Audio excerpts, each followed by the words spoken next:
Alors, la première chose qu'on va essayer de comprendre, c'est comment créer un site web. Eh bien, la réponse est simple et vous devez sûrement la connaître, c'est avec des langages informatiques. Et en tant que futur développeur, votre but va être d'apprendre ces 4 langages dans les semaines ou les mois à venir pour pouvoir créer des sites web complets. Alors, avant de vous décrire leurs intérêts respectifs, il est important d'indiquer que ces langages ont des concurrents et qu'ils ne représentent donc pas un passage obligé pour créer des sites web. Mais ce sont les 4 langages historiques du web et ils sont donc non seulement très efficaces, mais ils regroupent également une communauté très importante, ce qui facilitera vos développements quand vous aurez un problème et que vous irez sur des forums pour les résoudre, eh bien vous aurez plus de chances de trouver des réponses. Donc dans cette formation, on va se focaliser sur les langages HTML et CSS qui sont dans leur 5e et 3e version, un petit peu comme des logiciels. Alors le HTML5, donc, ça signifie Hypertext Markup Language. En français, on pourrait le traduire par langage de balise hypertexte. Alors langage de balise, pourquoi? Eh bien parce que c'est un langage qui ne va utiliser que des balises. Alors des balises, on peut voir à droite de la description du HTML ce que c'est. Une balise, elle est entourée de crochets.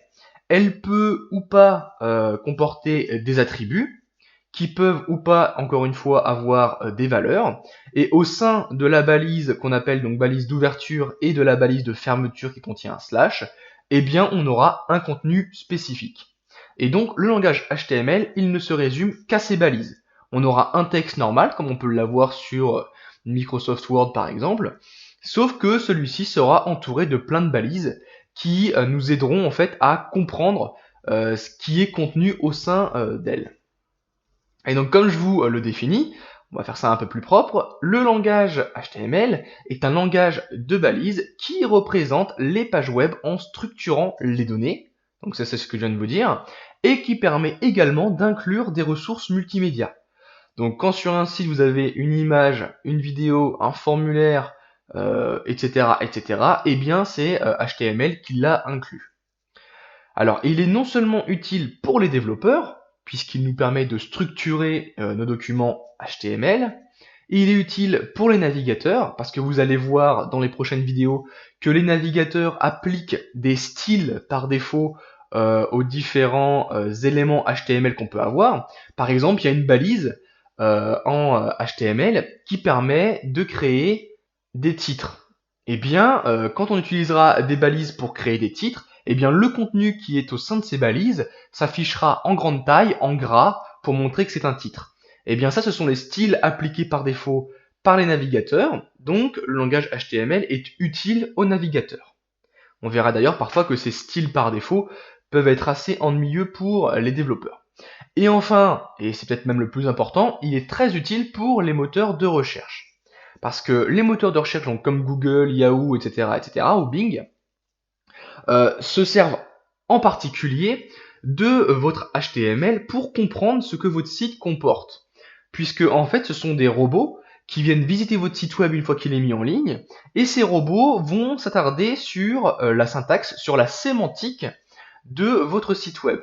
Et donc, en fonction de ce que vous avez mis comme balise HTML, il va comprendre que ce qui est au sein de ces balises est plus ou moins important, et donc en fonction de ça, il va plus ou moins bien répertorier votre site web sur les résultats de recherche Google. Et donc notre but, c'est de faire le HTML le plus propre possible pour que votre site soit placé le plus haut sur Google ou sur les autres moteurs de recherche pour avoir un maximum de visites. Et donc pour le mot hypertexte, qui vient donc Hypertext Markup Language, hypertexte en fait ça symbolise les liens qui lient les différentes pages sur le 3W. Toutes les pages sont liées par des liens, et bien on appelle ça des liens hypertexte. Alors ensuite, on va apprendre le CSS dans sa 3e version, donc le CSS3. CSS, ça signifie Cascading Style Sheets, qui signifie feuille de style en cascade. Donc pourquoi feuille de style? Parce que le langage CSS, comme je vous l'indique en haut du diapo, il sert lui à la forme du document HTML. C'est-à-dire qu'au sein de mon document HTML, je vais venir mettre du CSS pour venir styliser mes éléments. Par exemple, si je souhaite avoir une image qui fasse 250 pixels sur 100 pixels, ce sera en CSS que je vais le spécifier. Si je veux avoir un menu qui soit en haut à gauche, c'est en CSS que je vais le dire. Si je veux avoir un arrière-plan en gris sur mon site, c'est aussi là que je vais le dire. Si je veux que mes liens aient des bordures arrondies et un arrière-plan et une police particulière, une couleur particulière, eh bien c'est avec CSS que je vais venir le dire. Donc voilà pourquoi feuille de style. Et pourquoi en cascade? Eh bien parce que en CSS, on verra que si on vient renseigner un style pour un élément et que plus loin dans la feuille de style, on vient modifier cette valeur, eh bien c'est cette valeur qui va primer sur l'ancienne valeur. D'où le mot en cascade, c'est-à-dire qu'on va pouvoir venir écraser les anciennes propriétés qu'on aura renseignées. Donc comme je vous le dis dans la définition, c'est un langage de feuille de style qui permet de styliser notre site web et donc très important pour les différents supports. C'est-à-dire qu'on pourra en fonction du support adapter notre style, que ce soit pour les écrans d'ordinateur, l'impression ou encore les smartphones. Et à droite, on voit encore une fois la syntaxe de ce langage. Donc il est très simple. Donc le sélecteur, ça nous servira en fait à dire quel élément HTML je souhaite sélectionner dans mon document HTML pour que je puisse styliser seulement cet élément. Donc quand je dis élément HTML, un élément HTML, en fait, il est composé des balises et du contenu. C'est-à-dire que comme on le voit donc dans l'espace HTML5, on voit donc que j'ai ma balise, j'ai mon contenu, j'ai ma balise de fermeture, et bien tout ça représente ce qu'on appelle un élément HTML. Donc quand je vais venir vous dire que je veux sélectionner un élément HTML, eh bien ça voudra dire que je viens sélectionner ce type de bloc HTML.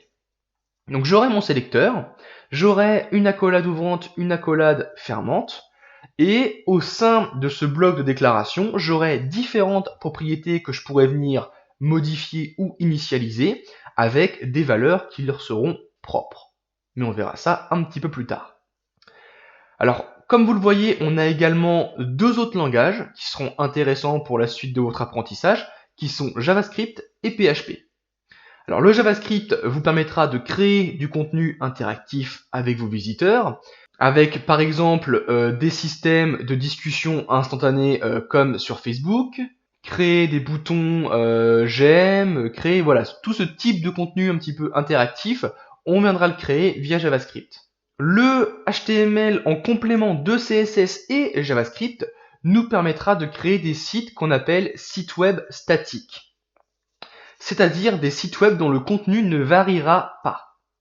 On appelle également donc ces sites des sites vitrines. Alors pourquoi leur contenu ne variera pas?